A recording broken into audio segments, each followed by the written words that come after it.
আসসালামু আলাইকুম রহমতুল্লাহ। বন্ধুরা, আপনারা দেখতে পাচ্ছেন আল্লাহর এক বান্দার সাথে আমি কথা বলছি। আমি আসলে জুমার নামাজের জন্য প্রস্তুতি নিছি এবং ইনশাল্লাহ মসজিদে আসছি, নামাজ পড়তেছি। এমত অবস্থায় আমার সামনে কাতারে এই ভদ্রলোক, এই ভাই নামাজ পড়ছেন। তো আমি দেখতে পাচ্ছি যে এই ভাইয়ের একটা পা নেই, হয়তো এটাকে অ্যাক্সিডেন্টে গেছে না এমনি আগের থেকে নেই, জন্ম থেকে এই ভাই একটা অ্যাক্সিডেন্টে একটা পা হারাইছে। তো আলহামদুলিল্লাহ, শুকরিয়া মহান আল্লাহর দরবারে। এই যে এই ভাইটি, আমি দেখছি যে উনি আমার জন্য অনেক খুশির সংবাদ। উনি সুন্দর করে নামাজগুলো পড়েছেন এক পায়ের উপরে ভর দিয়ে, এবং আল্লাহ যেন ওনার নামাজটা কবুল করে, ওনার ইবাদত যেন আল্লাহ হাজার হাজার গুণ লাখো গুণ সওয়াব ওনার আমলনামায় লেখে। ওনার সাথে আমরা ডাইনে বামে যারা নামাজ পড়তেছি সবাই চলে গেছে, উনি কিন্তু এখনও নামাজ পড়ছে। তো আমি এই ভদ্রলোকের সাথে, এই আল্লাহর বান্দার সাথে কথা বলার জন্য আমার আসলে ওনার সাথে একটা প্রেম হবে এটা ভেবে আমি কি করলাম, আমি অপেক্ষা করছি। পরে চিন্তা করলাম উনি নামাজ পড়ে, আমি কি করি। তো আসলে উনি একজন অসুস্থ মানুষ হয়ে উনি সম্পূর্ণ নামাজ আদায় করেছেন, আল্লাহ যেন কবুল করে। আর ওনার জন্য অপেক্ষা করে আমি দুই রাত 4 রাকাত নামাজ বেশি পড়েছি। আল্লাহ যেন আমাকেও কবুল করে।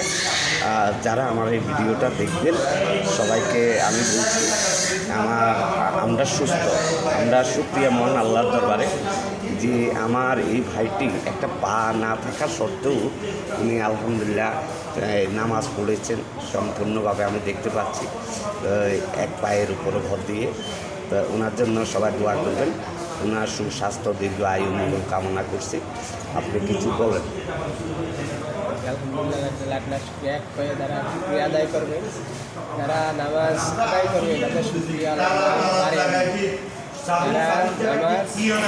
সব কিছু ছেড়ে দিতে পারে, নামাজ ছেড়ে দিতে পারে। যে ব্যক্তি নামাজ ছেড়ে দিবে সে গুণাগার হয়ে যাবে। নামাজ হলো কি বেহেশতের চাবি, আর নামাজ যে ব্যক্তি ছেড়ে দেবে সে সব কিছু হারিয়ে যাবে।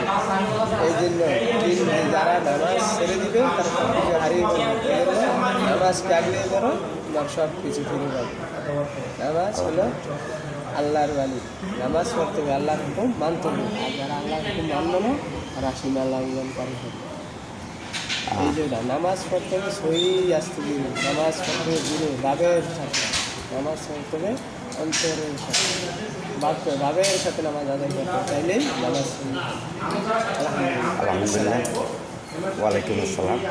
ভাইয়ের নামটা কি যেন? মোহাম্মদ সালাম। আপনাদের দেশের বাড়ি কোথায়? এটা আর ভাই বিস্তারিত বলবেন না? তা ঠিক আছে, আমার না পার্সোনাল ব্যাপার। আমরা শুধু এটুকুই বলবো, ভিডিওর শেষ মুহূর্তে আমার এই শাহাবুদ্দিন ভাইয়ের জন্য আমরা সবাই দোয়া করব। আল্লাহ ওনাকে দিয়ে আমাদেরকে শিক্ষা দেওয়া, সে জ্ঞান তৌফিক দেখ, এবং ভাইয়ের সুস্বাস্থ্য দীর্ঘায়ু কামনা করছি। আসসালামু আলাইকুম।